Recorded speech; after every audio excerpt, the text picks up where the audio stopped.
안녕하세요. 오늘 우리는 모두의 지갑을 뜨겁게 달궜던 그 인플레이션, 그 이면에 숨겨진 세 가지 비밀층에 대해 아주 흥미로운 시각으로 들여다볼까 합니다. 자, 한번 생각해보죠. 팬데믹 이후에 물가가 엄청나게 올랐던 거 다들 경험하셨잖아요. 그런데 이게 참 이상한 게 왜 북미에서는 아주 짧고 굵게 확 타올랐다가 꺼지는 느낌이었는데 유럽에서는 은근하게 오랫동안 타올랐을까요? 지역마다 그 양상이 달랐단 말이죠. 바로 이 수수께끼에서 오늘 이야기를 시작하겠습니다. 최근에 나온 연준 논문을 보니까요, 이 현상을 아주 재밌게 설명하더라고요. 정답이 하나가 아니라는 겁니다. 세 가지나 돼요. 인플레이션을 마치 양파 껍질 벗기듯이 세 개의 뚜렷한 층으로 나눠서 보는 거죠. 자, 그럼 도대체 이 새로운 분석 틀이라는 게 뭘까요? 이걸 먼저 알아야 뒤에 나오는 얘기들이 쏙쏙 들어올 겁니다. 본격적으로 들어가기 전에 이거 하나만 먼저 짚고 갈게요. 우리가 오늘 이야기할 건 바로 근원 인플레이션입니다. 이건 뭐냐면요. 매일 휙휙 바뀌는 기름값이나 채소값 같은 걸 빼고 경제의 진짜 체력, 그러니까 기저에 깔린 물가 흐름을 보려는 거예요. 훨씬 더 큰 그림을 볼 수 있는 거죠. 어떤 나라의 인플레이션이든 말하자면 세 가지 재료로 만들어진다고 생각해보세요. 전 세계가 공유하는 글로벌이라는 기본 베이스가 있고요. 그 위에 북미나 유럽 같은 권역별 특성인 지역이라는 맛이 더해지고 마지막으로 각 나라만의 고유한 상황인 국가라는 토핑이 올라가는 겁니다. 자, 그럼 이 세 가지 층이 어떻게 쌓이는지 한번 볼까요? 가장 아래, 그러니까 우리 모두가 겪어야 했던 그 거대한 파도부터 시작해보죠. 바로 글로벌층입니다. 실제로 데이터를 보면요. 2021년부터 전 세계를 휩쓴 인플레이션 파도의 실체가 딱 보입니다. 바로 이 글로벌 요인이 그야말로 수직 상승했죠. 이 타임라인을 보면 진짜 재밌는 게 뭐냐면요. 사실 이 글로벌 요인 자체는 70년대 오일 쇼크 때가 더 높았어요. 그런데 진짜 중요한 건 그 속도입니다. 수십 년 동안 정말 잠잠하던 게 코로나 이후에 불과 1, 2년 만에 말 그대로 폭발해버린 거죠. 하지만 여기서부터 진짜 미스테리가 시작됩니다. 모두가 똑같은 글로벌 파도를 맞았는데 왜 누구는 옷만 살짝 젖고 누구는 완전히 물에 빠진 생쥐꼴이 됐을까요? 그 해답은 바로 두 번째 층, 각 지역의 이야기에 숨어 있습니다. 논문을 보면 북미와 유럽의 이야기가 여기서부터 완전히 갈라집니다. 북미는 어땠냐면요. 2021년에 로켓처럼 그냥 팍 솟구쳤다가 일찍 정점을 찍었고요. 반면에 유럽은 거북이처럼 좀 더 천천히 하지만 꾸준하게 2022년 내내 오르는 모습을 보였던 거죠.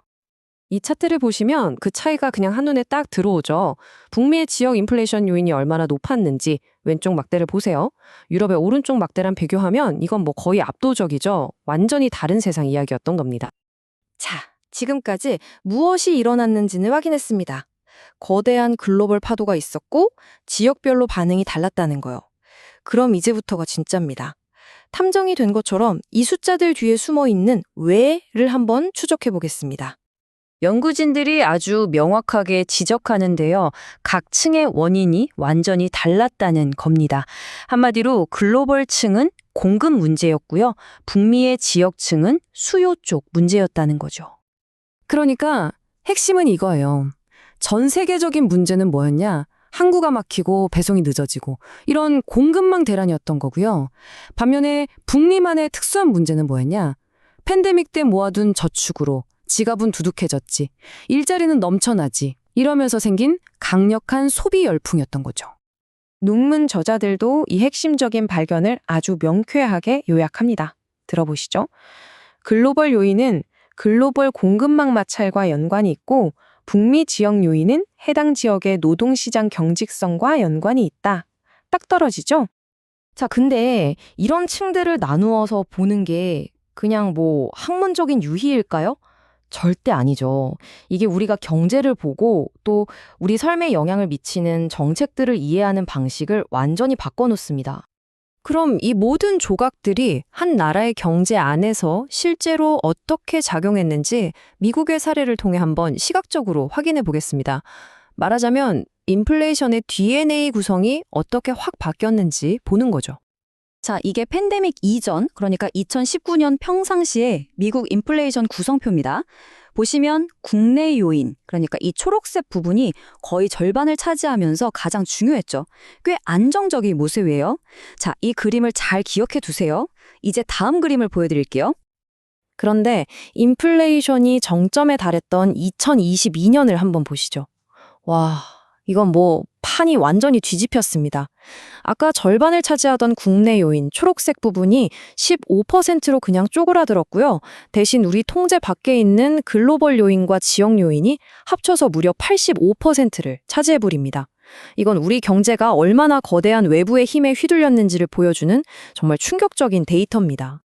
바로 이 지점이 중앙은행들이 마주한 엄청난 딜레마인 겁니다. 국내에서 금리를 아무리 올리고 내려도 문제의 근원이 저 멀리 다른 나라의 항구나 우리 지역 전체의 고용시장에 있다면 정책의 효과는 제한적일 수밖에 없는 거죠. 결국 우리는 이 질문과 마주하게 됩니다.